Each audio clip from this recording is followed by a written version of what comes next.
That's actually a very good question. So Chief Solutions Officer always used to use the analogy, it's sort of like Harvey Keitel's character, the wolf in Pulp Fiction.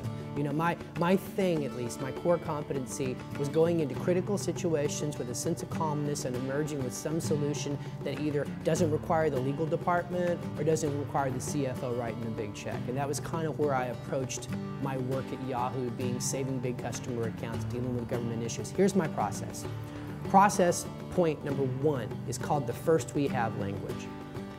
When I'm on the ground and there's a crisis going on, the first thing you do is you count ladders, not hurdles.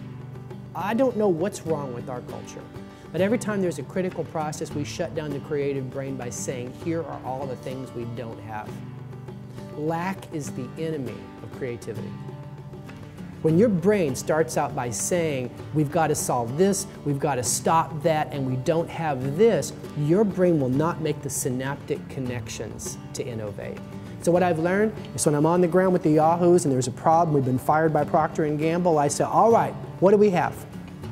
We have some performance in the last 2 quarters they don't know about. What else we got? We got 10,000 extra users climbing on the system every day. They may not know that. What else we got? We got a new case study from one of their key competitors, Unilever, of something we just accomplished last quarter. What else we got?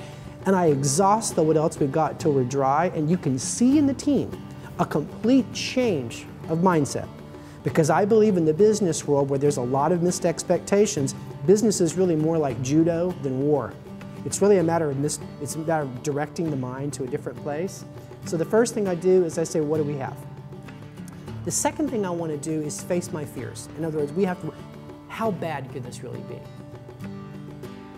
How bad could this really be? This is a core question most people don't ask in a critical situation. The reason things seem so bad is they've never imagined what the logical conclusion to the crisis really is at the end of the day.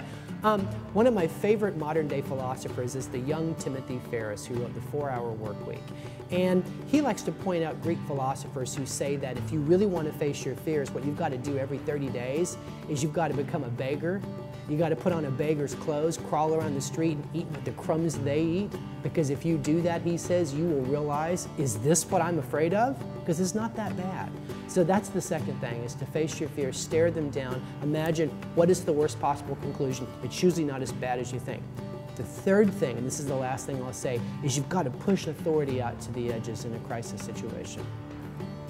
You know, command and control during a crisis works great when you've got bullets flying at you or you're down by 28 points in the 4th quarter. But in the business world, usually there's no one solution to a crisis.